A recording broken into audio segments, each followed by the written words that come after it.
It's the 13th of February 2012. It's just past 11 o'clock. My name's Lou Collins. I'm going to be joined today by Patrick Henningsen from InfoWars. Patrick's one of the reporters for Alex Jones and InfoWars, and we're going to be discussing what's going on over in America, Syria, Iran, and basically the collapse of our world and into the hands of not very nice people. Just got the papers here, some few bits I saw yesterday that I want to bring up. In the Sunday Telegraph yesterday, it's something Brian Garish, who has been a previous guest, who will be actually co-hosting with me next week. He's trying to raise awareness of this, as is Bill Maloney, and various other people are, trying to bring this out about the amount of children that are suddenly being taken into care.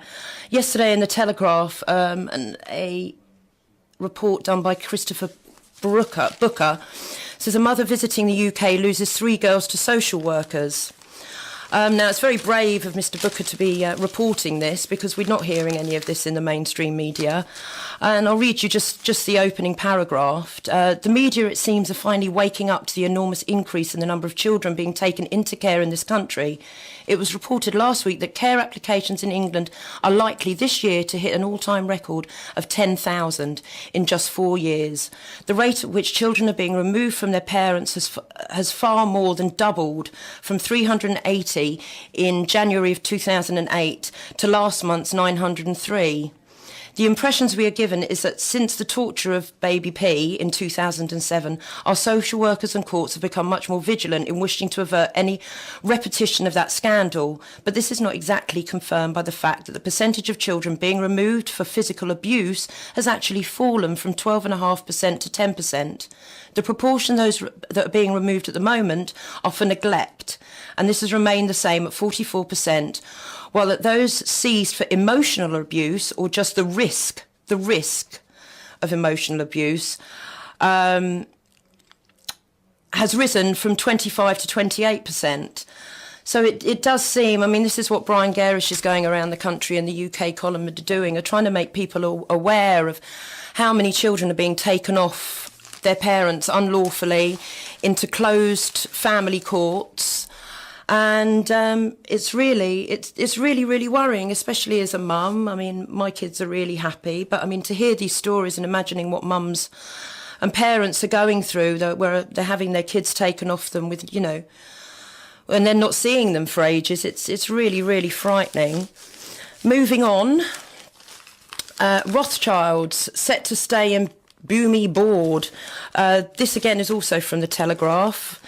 Nathaniel Rothschild is poised to remain on the board of the Bumi Indonesian mining giant despite shareholders' attempt to vote him off.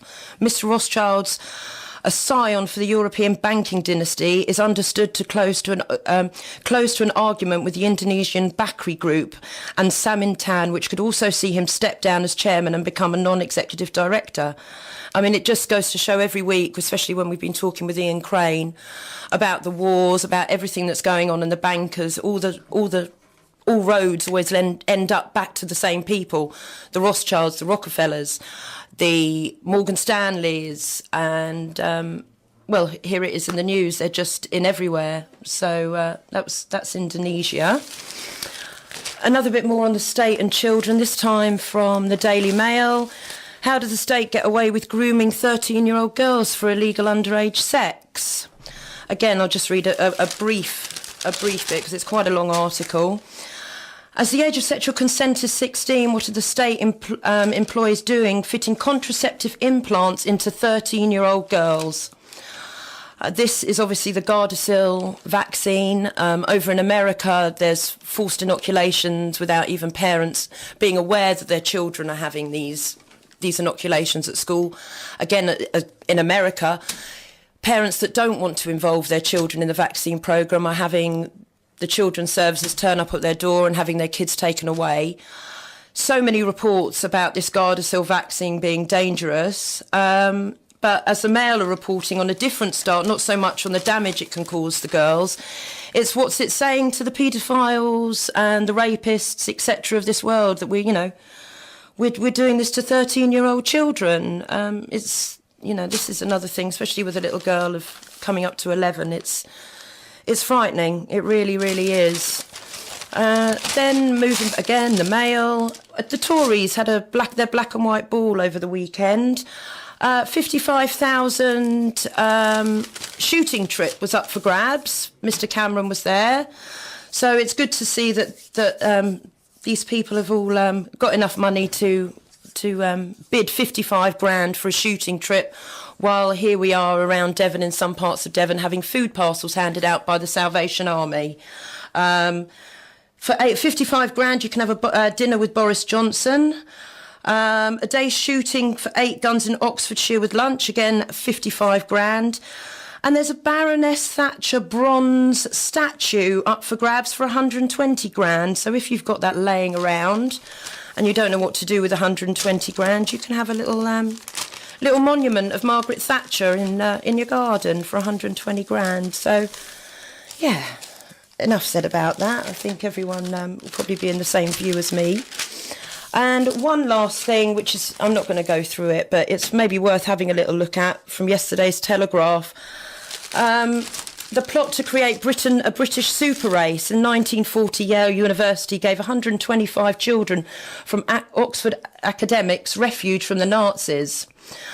They reveal how the leaders of the eugenics movement may have planned to repopulate a devastated Britain with a super breed of humans. So definitely worth having a look at that. And yeah, it's a very interesting article, actually.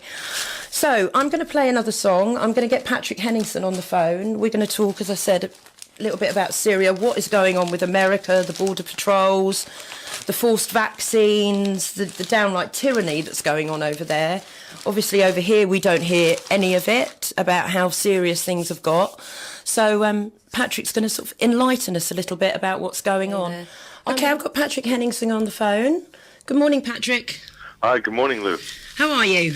I'm very good, thanks. So, just a little bit of background on yourself. I've had a little look at 21st Century Wire and a little bit about yourself. In San Francisco, you were born. What brought you to the UK? I came to the UK to study originally, so an undergraduate degree in London, and yeah, that was my first introduction here. Lovely. And you've been here now how long? 18 years. Wow. And you've got your blog, 21st Century Wire, and you obviously do a lot of work for Alex Jones and InfoWars. Yep. I've got one of your articles up here at the moment regarding the Syria and the regime change. Yeah. Frightening things. We're not hearing any of this on the mainstream media, and that's on Infowars.com website if anyone wants to have a look at Patrick's article on there. Syria, what's going on over there? Assad seems like a good man from what I can remember of him. I remember him just before Obama was anointed, that him and his British wife were inviting Obama over there to say what a democratic country it was, and he was welcome over there any time. And now there's been this complete assassination on him and the Syrian regime. You obviously know a lot more about it and done a lot more research than myself. Yes, I mean, you're looking at a massive character assassination, much in the same way that you saw that happen with Muammar Gaddafi only a few months ago last year. So, but this is a normal pattern, which is the West. We live in the West, and even if our countries or our governments or NATO wants to go to war, they still need the public support, or at least weighing in over 50% thereabouts of some kind of public opinion support in favor of whatever the consensus reality is. Okay, so in 1991, we were introduced to a new devil, a new boogeyman. Yeah.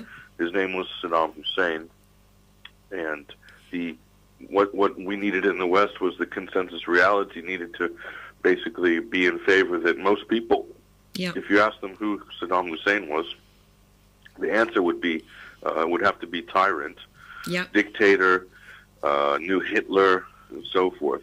And as soon as they've achieved that in America and Europe, then basically that's a mandate for our governments to send in military force to achieve whatever goals are being dreamt up in the Council on Foreign Relations in New York, or the Atlantic Council in New York, or in the Tavistock Institute here in Chatham House in the UK is our Council on Foreign Relations in London. Yeah.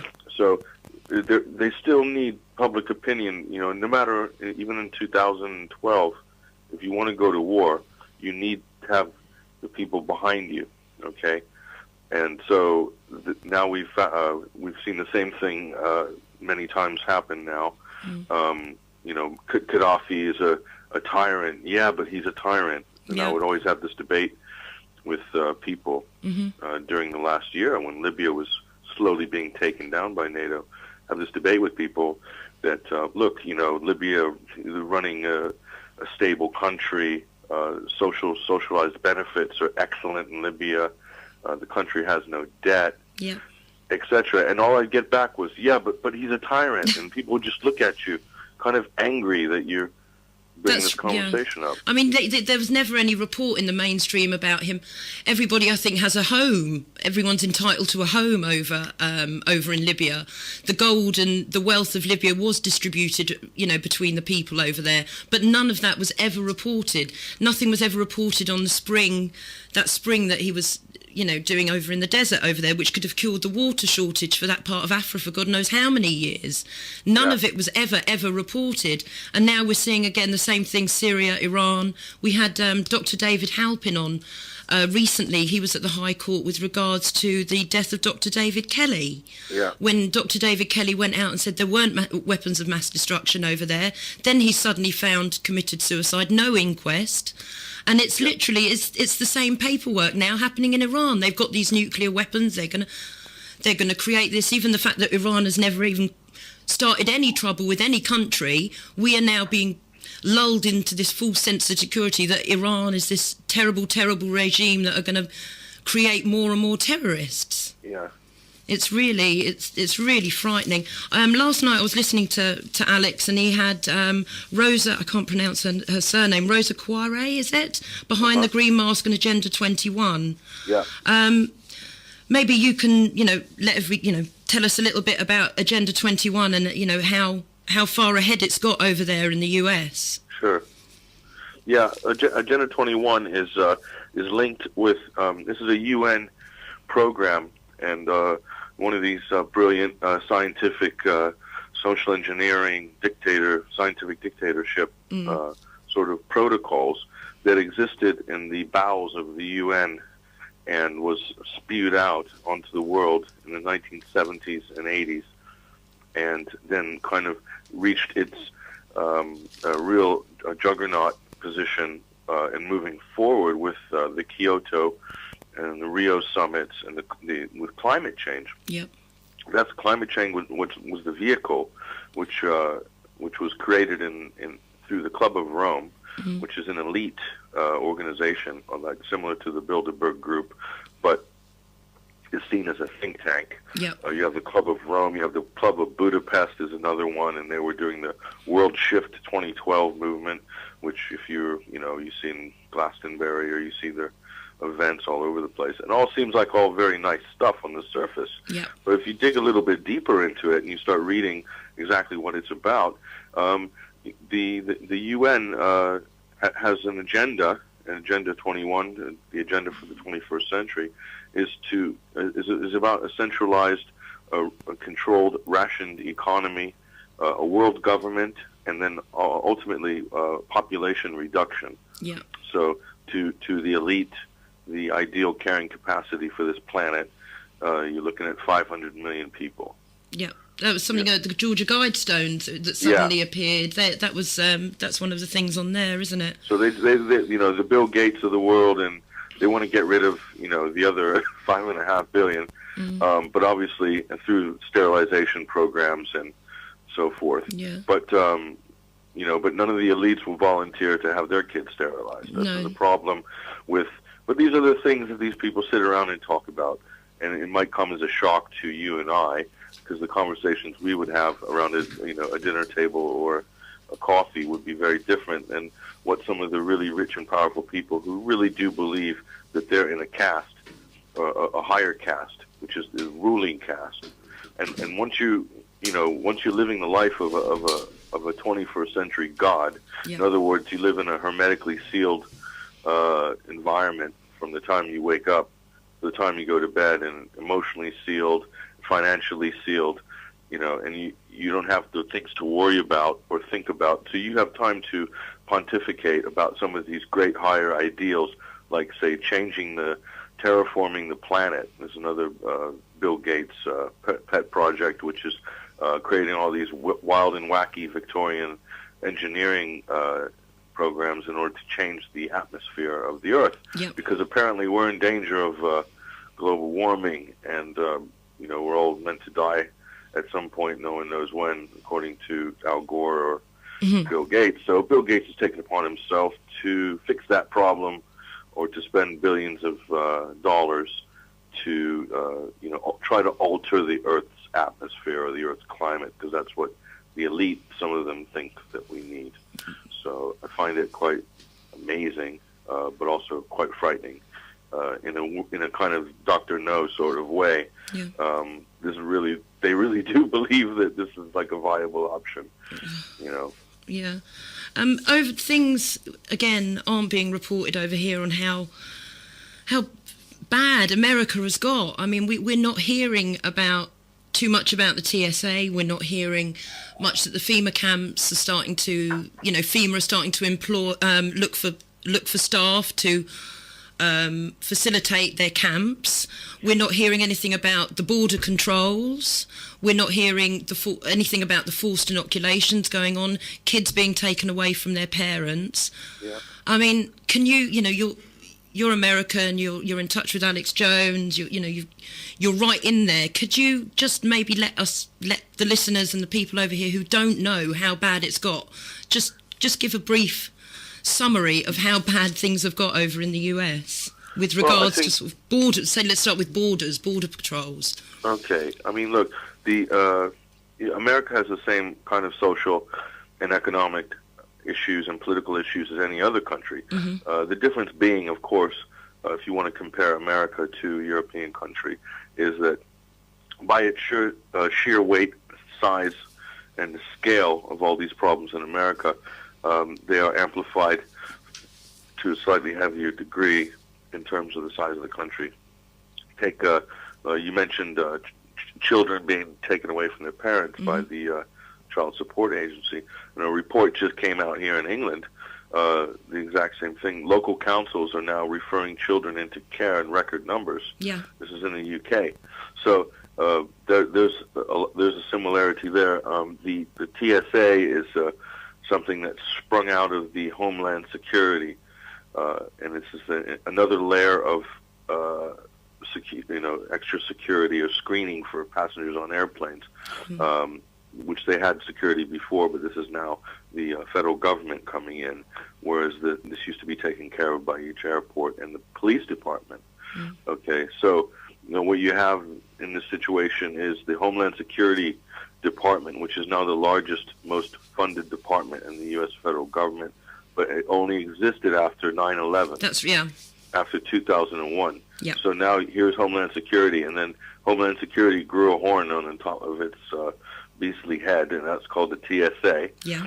And that's now taking a huge amount of the federal budget. So what it has is streamlining an overlay of a police state over something basic like, say, domestic travel. Yeah. Okay, they haven't actually caught any terrorists in 10 years. I think in total in America they've arrested about 48 people. Right. In the last 10 years for terrorism. So obviously the odds of you dying of a bee sting or having a nut allergic reaction to nut is actually higher than being involved in any kind of terrorist event. And Obama's just brought in, he's just signed a new agreement where people can be held and taken away and held without charge and questioned under terrorism. And that goes for the American citizens as well. Yeah, that's under the terrorism. Yeah, the National Defense Authorization. That's right. Yep. And enshrined in that act, signed by our dear leader, is the right for the government to target and to detain without charge, and also to do things like, say, declare war on a state or a non-state actor without any authorization of Congress. They've already used it to unofficially or officially, with an executive order, declare sanctions and effectively declare war on Iran. So they managed to run around Congress with the NDAA. Yeah. And I think it's interesting because Obama's unfortunately, the reality of this is an election year coming up. I know. Yeah. I know it's this terrible thing to say that the people in power will do certain things in order to secure their vested interests for the next 4 years. But unfortunately, that's kind of what happens.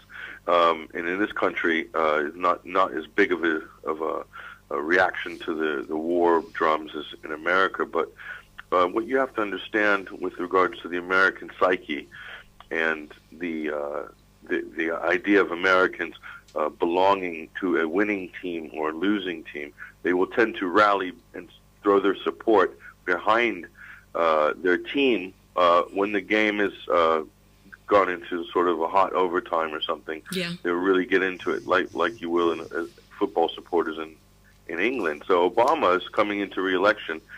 If he instigates a major conflict or a bombing campaign at the right time, around September, will probably be the ideal, or late August, early September, then Americans will not change their presidential vote while the ruling power is in the middle of a conflict. It's like an unwritten rule with and the media will keep punching that party line down people's throats. Like, should we really be changing the president? Now we're involved in 3 wars. It's really not a good time to change leadership. They'll think that everything will fall apart because people have the illusion or this idea that the president actually runs something, and actually he doesn't. No. It's like if you look at the Premier League in football, I use this analogy because people can understand it. You have Chelsea versus Man United, or this year it's Man City versus Man United. Okay. Yeah. Yeah. Whether you support Man City or Man United is of very little consequence to the owners of the Premier League. Okay. This is the owners of the league. They own the whole league. Yeah. Or in Formula One terms, Bernie Ecclestone owns Formula One. Yeah. He doesn't care if Michael Schumacher wins or if Damon Hill wins. Yeah. All he cares about is that the stands are full, people are buying the merchandise, and the television ratings are high. Yeah. That's what the owners of the league care about. So what the owners of the league will do is then let the Chelsea or the Man City and the Man United supporters fight for the scraps of what's left for that season. So, and that's our Democrat and Republican two-party system, conservative or Labor. Because if Labor's in, all the jobs in Whitehall are for Labor people and Labor cronies, and all the contracts in government are for Labor-connected companies. If the Tories win, all the jobs are for the Tory connected people, and all the government contracts are for Tory-connected government contracts. And some of those government contracts, they don't care whether it's conservative or Labor, because they've already given them their campaign donations last year, and they're expecting to get that contract anyway. So in terms of the United States, it's definitely the exact same system, but it's a little bit more garish and a little bit more over the top financially than what Europeans would understand it to be. But America's not, the American people are, the great, wonderful, nice, most, really intelligent, well-educated group of people as a whole. But you have a minority in America, which is the extreme minority, and unfortunately they're in power, and they have very little in the way of in touch with reality, ethics, morals. They're not thinking about the next generation, and you have a hard line group in Israel that is the same. Yeah, there's a big awakening in Israel, big peace movement. You don't see it on the news. No, of course not. Yeah, because the younger generation are like, what the hell is going on here? This does not work. This is not going to work for us. We're 20 years old. We're not going to do 20 years of what you guys have just put us through. And the same in America. The young generation in America, very awakened, very on the ball. Really, And the UK as well. These kids around my neighborhood are just, they know things at 19 that I had no idea about until I was in my 30s. Yeah. So I think it's an incredible awakening, but there's an incredible amount of arrogance as well at the same time. Yeah. I mean, while we're on this subject, every week I have sort of 5-10 minutes with Ron Paul. What will happen? I mean, it's looking more and more like he's being shut off here, there, and everywhere. There's been Iowa. I know there was. I think they've scrapped that vote, haven't they? Because there was, it was being fiddled or corrupted. What's going to happen if Ron Paul doesn't win the Democratic GOP? Is it Democrat? Is it Democrat? Yeah. He doesn't win. He's a Republican. Republican, Republican. Yeah. What happens? We've got Romney, Gingrich, Santorum. I can't see them being able to beat Obama at all. I mean, then we're going to be stuck with Obama for another 4 years. What is going to become of America and the rest of the world if Ron Paul does not go head to head with Obama? Well, it's just a rerun of 2008. In 2008, George Bush Jr. had just finished his second term, and by the U.S. Constitution, there's a 2-term limit for president. Yeah. And so they had lined up his replacement, okay? And his replacement was, and they left a fair crack of the whip between Hillary Clinton and Barack Obama, because most of the interests who stand behind those two individuals are pretty much the same people. Yeah. So I don't think the establishment would care one way or another whether Hillary or Obama won. But Obama was groomed for that mission many years ago, and so he was given the nod. And what the establishment did was then, in 2008, it's a very similar Republican GOP race in 2008 as what you see today. Yeah. Basically, a whole pack of completely unelectable people with absolutely no conservative. When I say conservative, I'm talking paleo-conservative. I'm talking the old Republican Party was a non-interventionist party, did not believe in getting involved in wars overseas, did not believe in bailing out banks and corporations and so forth. Yeah. So the Rick Santorum, never heard of him before this election.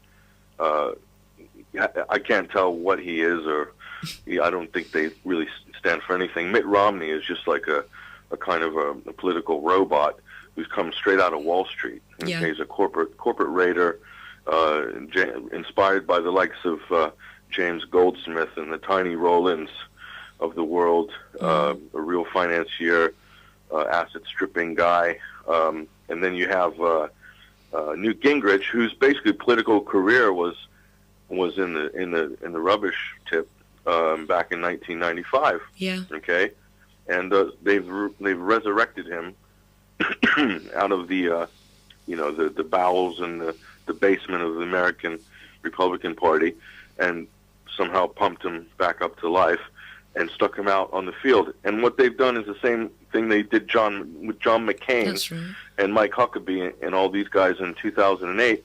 They were, a lot of them, John McCain was the establishment candidate. He was pre-chosen. He was going to win.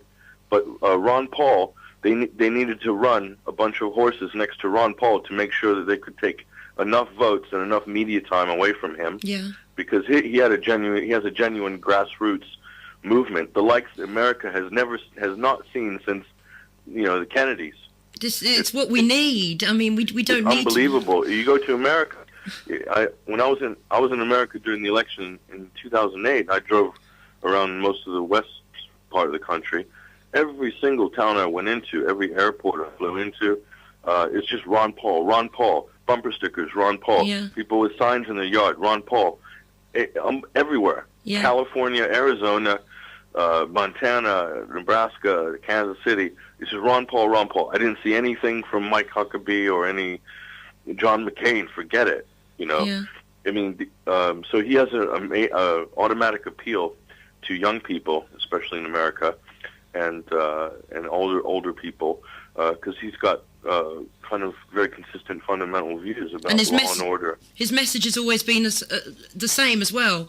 Yeah, end the Federal Reserve, bring our troops home, and you know, this is what the world needs. We need America to be the forefront and to show us that this isn't the way. We don't need to be attacking these countries.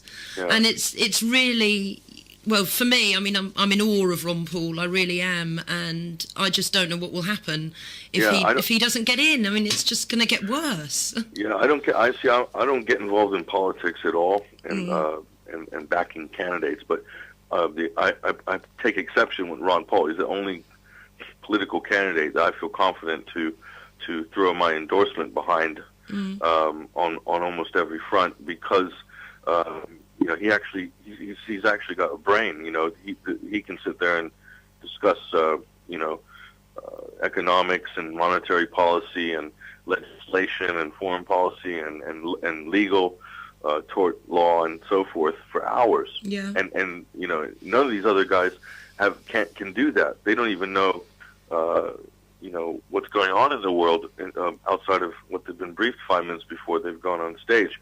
And so they're just running a field of dead horses. Gingrich is getting money from the Israeli lobby record, and he's never going to be president. That's obvious. But his job and Rick Santorum's job is to take votes and airtime and attention away from Ron Paul for the duration of the primary, and which will put Mitt Romney as the GOP candidate, who's just about as pathetic and irrelevant to America today as John McCain was in 2008. And so basically Obama has been tapped on the shoulder for a second term. So he's done his job very well. In terms of rugby, Obama has basically taken the ball that George Bush ran down the field with, and he scored he scored a big try or a series of tries. That's what Obama's a scorer. He's a guy that's going to score those touchdowns that George Bush couldn't score because George Bush and the neoconservatives didn't have liberal cover. So Obama has this brilliant liberal cover, so he's able to get away militarily and taking the rights away and signing internationalist treaties and doing bailouts for Wall Street that Bush would be not able to do, because people would point the finger eventually and say, oh, George Bush, you represent the oil tycoons of Texas. You represent the East Coast elite of Yale and the Skull and Bones. And George Bush is bad, and his friends are bad, and those elites are bad, and they're getting away with murder. They're robbing us. No one will ever say that about Obama, for the simple fact that because of the color of his skin, will associate him with those who are underprivileged in America. But even more, he associates with the Democratic Party and the liberal side of the American equation. And people still have this idea, even Democrats themselves, totally deluded, thinking that their party is a better party than the Republican Party. It's about as deluded as the Republican hardcore, who are equally as deluded, thinking that a Republican is better than a Democrat. And Ron Paul sits in the middle of both of those paradigms, and the only reason he's a Republican on the Republican ticket is because he'll tell you he can't get on the ballot in most states when it comes to the national election as an independent. The system in America is rigged as a two-party system, from the election ballot entry signatures to get on ballots, right up to doing debates on national TV and so forth. I think he had only a few seconds on one debate, didn't he? He had about 92 seconds to have his say,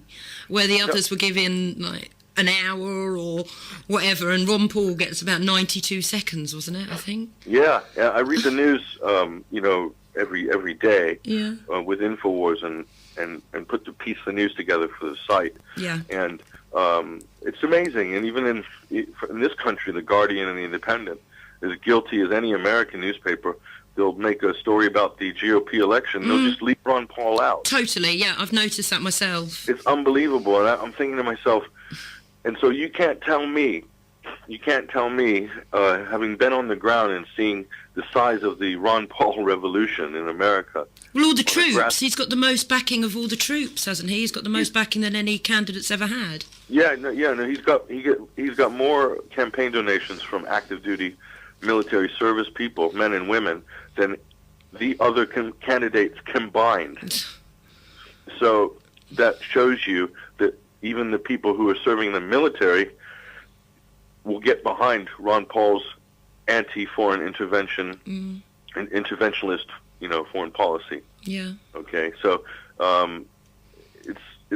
he just ticks all the boxes for me. But even if Ron Paul, and this is this discussion as well that a lot of people are having, that even if he was if he got the GOP nomination and say he got elected president, he's not going to achieve all these things that he's wanting to achieve in the first 4 years or even 8 years.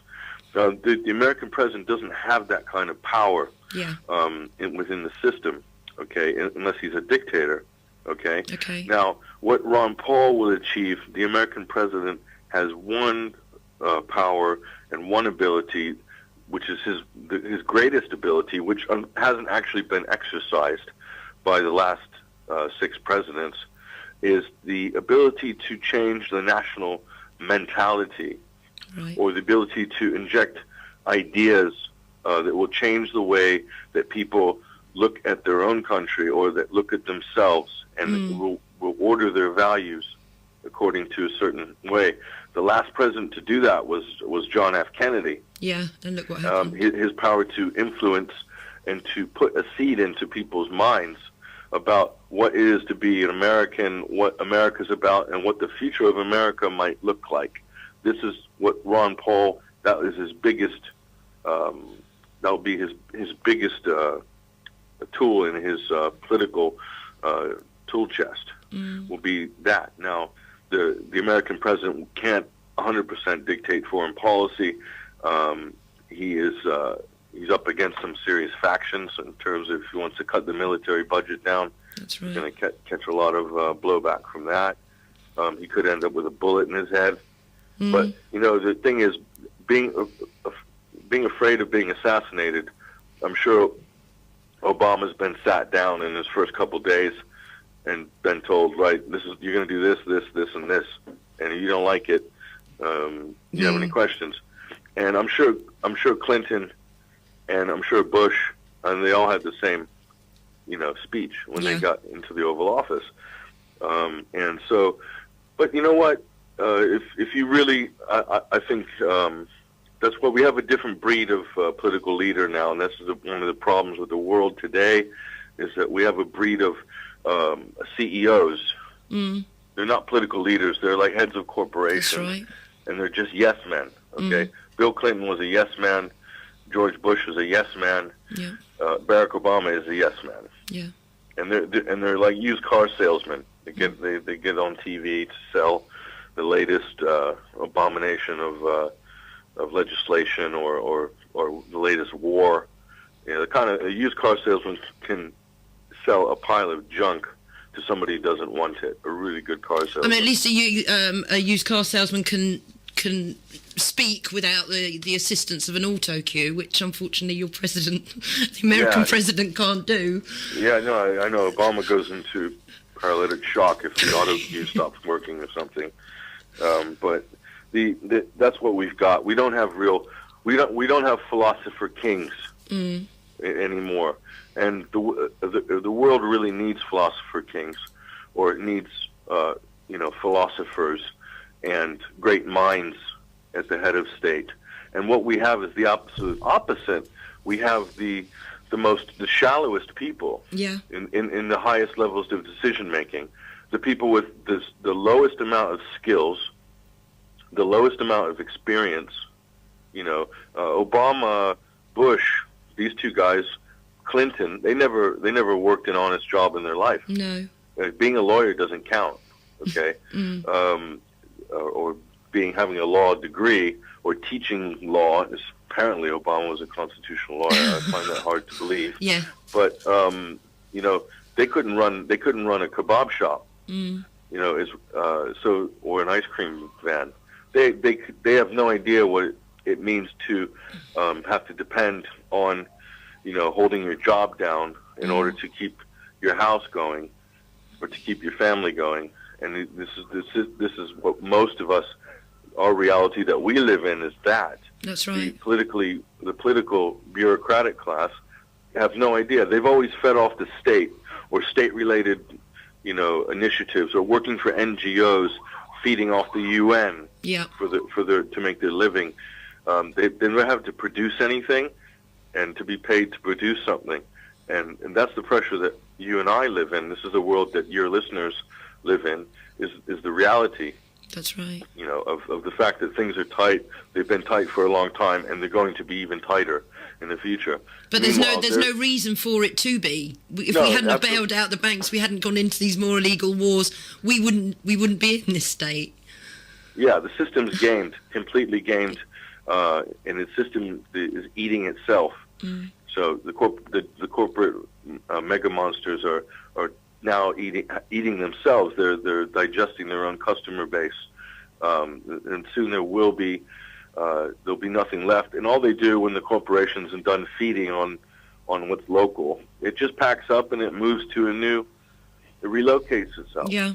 Because they have corporations have no national loyalties, and we have a government building full of people in this country and in America and in Brussels that are internationalists. Yeah. They really because they have the mobility, or they have the second house in Tuscany and in Barbados and so forth. They have the ability to pick up and move if they choose, and they don't have really any nationalist loyalties to any countries.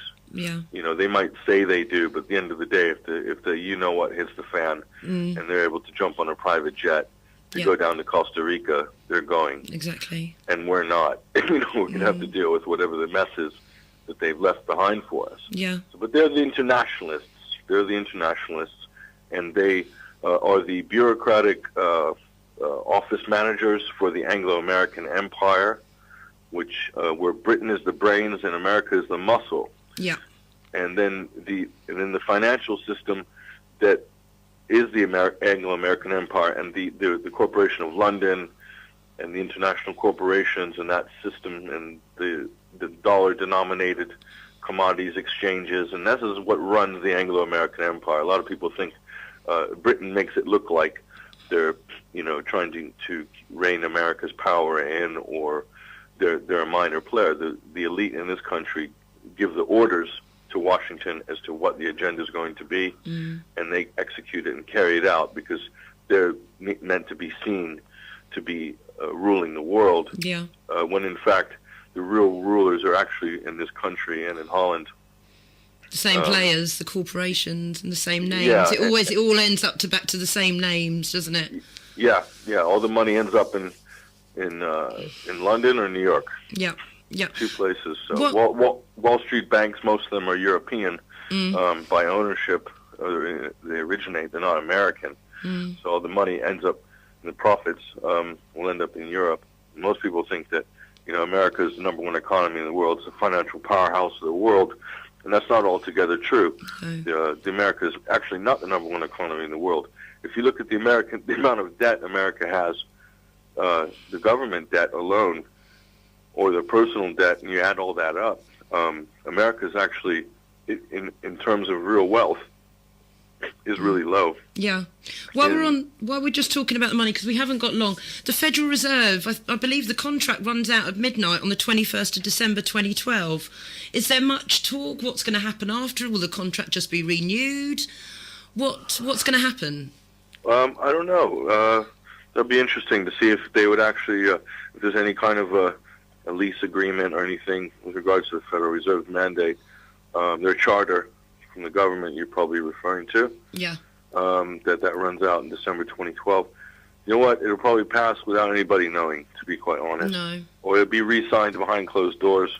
Yeah. And they'll just carry on. The Federal Reserve is the engine of fiat currency that runs the empire. That's right. That's where all the cash comes from for all the jets, the aircraft carriers, the bombs, the missiles. It comes from the Federal Reserve, privately owned bank. Yeah. And money put into circulation. The Bank of England is exactly the same system. Yeah. It's just frightening. Well, Patrick, thank you so much for sparing your valuable time to come and talk to me and my little radio show. if anyone wants to, have a look at Patrick's website, it's 21st Century Wire. Is it .com, Patrick? Yep. 21st. And Infowars.com. Lovely. And please give Alex Jones our regards here in the UK. He's got a huge following over here, and it just keeps getting bigger. And for him to keep up the good work. Yep, and yourself. Yeah, you bet. Take care, Patrick. Thank you so much. Thanks, Lou. Take care. Bye. Bye. Wow. Super guest. I'm going to play out with a song in a moment. Next week, I've got Brian Garish coming in from the UK column to co-host with me, and we're going to be speaking to Ian Puddock, who is exposing about the police corruption. So that's something to look forward to. I'm doing a little bit of work down there with the UK column, and anyone's interested in some of the work that Brian does, please have a look at the UK column website. And obviously there's the Lawful Bank and the British Constitution groups also to have a look at. As we've been speaking to Patrick, we mentioned 9/11. I'm going to play a song by a friend of mine called David and his band Black Swan. The song's called Inside Job. I'll be back next Monday at 11 with co-host Brian Garish and Ian Puddock on the phone. And for now, thank you very, very much for having me. And here's Black Swan.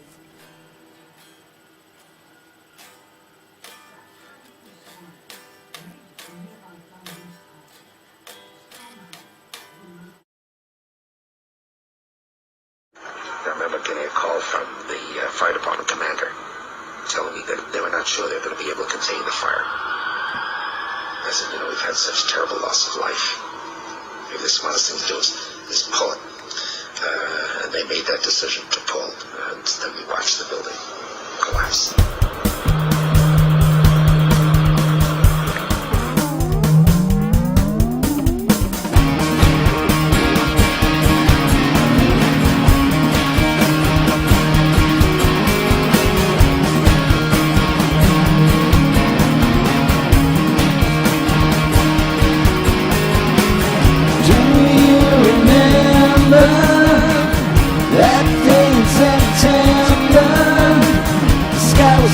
From burning planes, people jumping and going insane.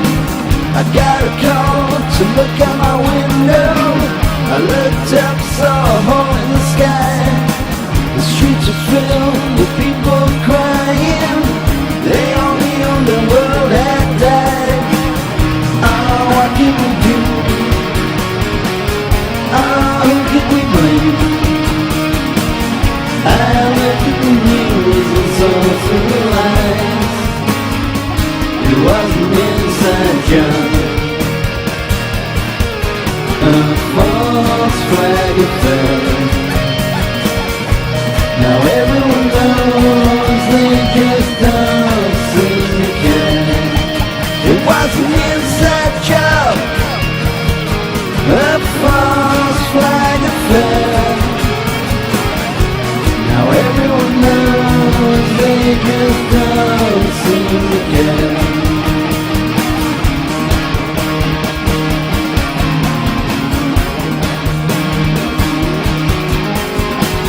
Do you remember the politicians saying people were brave, taking photos, laughing like hyenas, looking for phantoms hiding in a cave?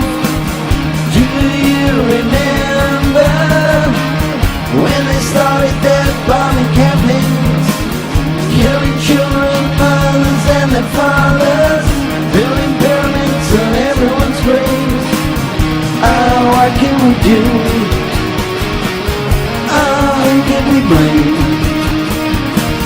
I looked at the news and saw through their lies.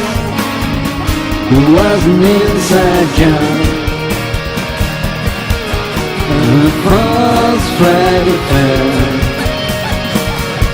Now everyone knows, they just don't seem to care. It was an inside job, a false flag affair. Now everyone knows, they just don't seem to care.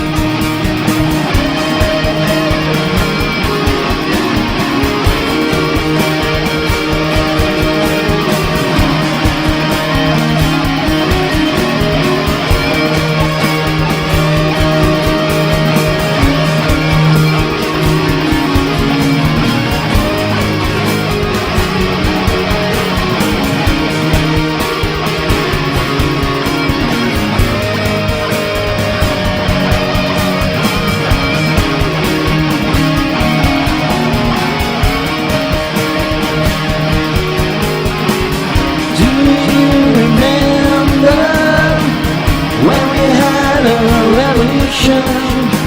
Went down the Congress and fired to the Senate. Sent them back to be with the Queen. Pulled the troops out and brought them home. It was the greatest thing that I'd ever seen. We burned the Fed, we arrested them for treason. The Walking Dead, you know what I mean. What could they do? Who could they blame? I looked at the news and saw through their eyes. It was an inside job, a false flag affair. Now everyone knows, they just don't seem to care. It was an inside job, a false flag affair.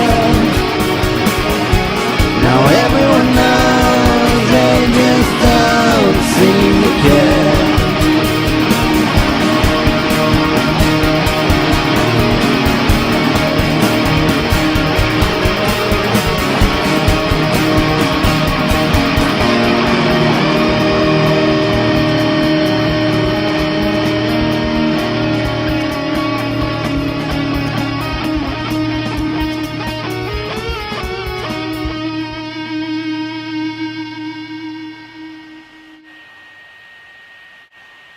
We have figured it out. Go back to bed, America. Your government has figured out how it all transpired. Go back to bed, America. Your government is in control again.